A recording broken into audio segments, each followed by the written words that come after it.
जब आपको entrance exam के बाद नतीजे आते हैं, फिर कॉलेज मिलने की पूरी बारी चलती है, तो जब आपको एएमयू अलॉट हुआ या आपने एएमयू चूज़ किया? नहीं, वो एएमयू का एक अलग एग्ज़ाम होता था, मैं अच्छा। एक वही क्लियर कर पाया था। ओके। हाँ, बाकी अपना रुड़की, मोतीलाल, आईआईटी फाईटी अपना। अच्छा, ये MNIT ये सब नहीं है? ये बात अलग है कि बाद में आईआईटी में मेरे को अब गेस्ट की तरह बुलाया गया, तो मैंने कहा आज मेरा इंतकाम पूरा हुआ। हम सब की यही कहानी है, आईआईटी जाके और आईएम जाके ये लाइन तो बोलनी हाँ, कि आज मेरा इंतकाम पूरा हुआ। नाइस। तो कुछ एक मन में था हाइपोथेसिस कैसा होगा एएमयू, घर वालों के, आपके कुछ शुभ है, या पहुंच गए ब्लैंक स्लेट? नहीं, वो ऐसा मान लो कि बच्चा सिपाही हो गया है घर में और जंग पे बुलावा आया है, तो जो माहौल होगा घर में वो माहौल था। पता नहीं जिंदा आएगा कि नहीं आएगा,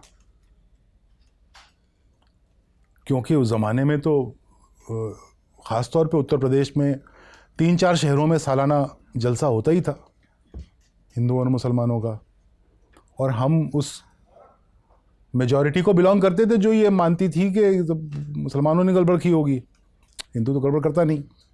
तो हम इस बिलीफ सिस्टम के आदमी थे। अब अलीगढ़ जा रहे हैं आप पढ़ने, वहाँ भी होते थे दंगे, तो क्या होगा घर में? सब घबराए हुए थे, परेशान थे।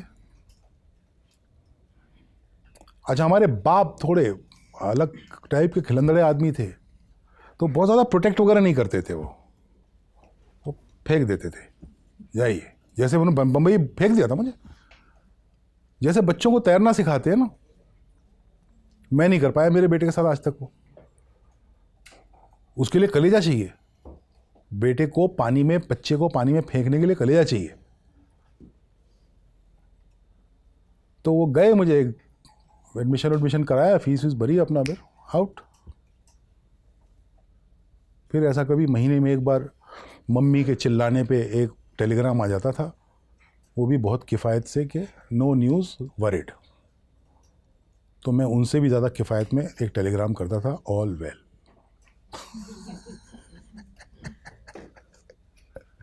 इंटरेस्टिंग। और फिर पहुंचे एएमयू? हाँ, और फिर जो है, आई थिंक मेरा एएमयू जानने ने मुझे इस देश की डाइवर्सिटी में बिलीव करवाया। उसके पहले मुझे डाइवर्सिटी का मतलब समझता नहीं था, और डाइवर्सिटी तब इतना बड़ा मुद्दा भी नहीं था शायद जितना आज की दुनिया में है। पर वहां जाके समझ में आया, क्योंकि सिर्फ मुसलमान नहीं, वहाँ एक दोस्त हैदराबाद का था, एक कलकत्ते से आया हुआ था। जब बनारस में पढ़ते थे तो वही बनारस के लड़के पढ़ते थे साथ में, तो हमको पता ही नहीं था कोई हैदराबाद में रहता है। वो रहता होगा, हमारा कोई लेना देना नहीं है उससे।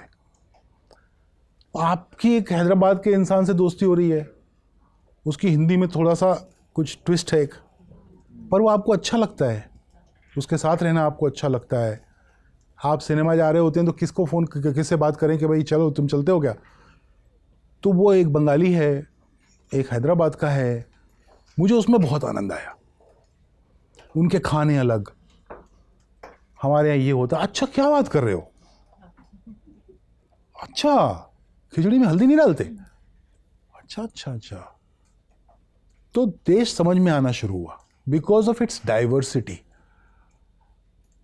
इसलिए मैं डाइवर्सिटी का इतना एडवोकेट भी हूँ कि मुझे ये समझ में आया कि ये देश, मैंने इस देश को इसकी डाइवर्सिटी से समझा, और मुझे ये देश महान, ग्रेट जो भी लगता है वो इसकी डाइवर्सिटी के कारण लगता है। Thank you so much. कि मैं बचपन में यहाँ पे कोई उंगली होती है, रेखा होती है जो विदेश यात्रा की होती है, शायद वो सब फ्रॉड ही लोग होते हैं जो हाथ वाथ देखते हैं बचपन में। पर हम लोग ऐसा दिखाते थे बड़े गौर से कि फॉरेन जाएंगे क्या। इस बीच में पापा एक बार नेपाल लेके चले गए, तो मेरा को ये डर बैठ गया मन में कि ओबे मेरा हो तो नहीं गया ये।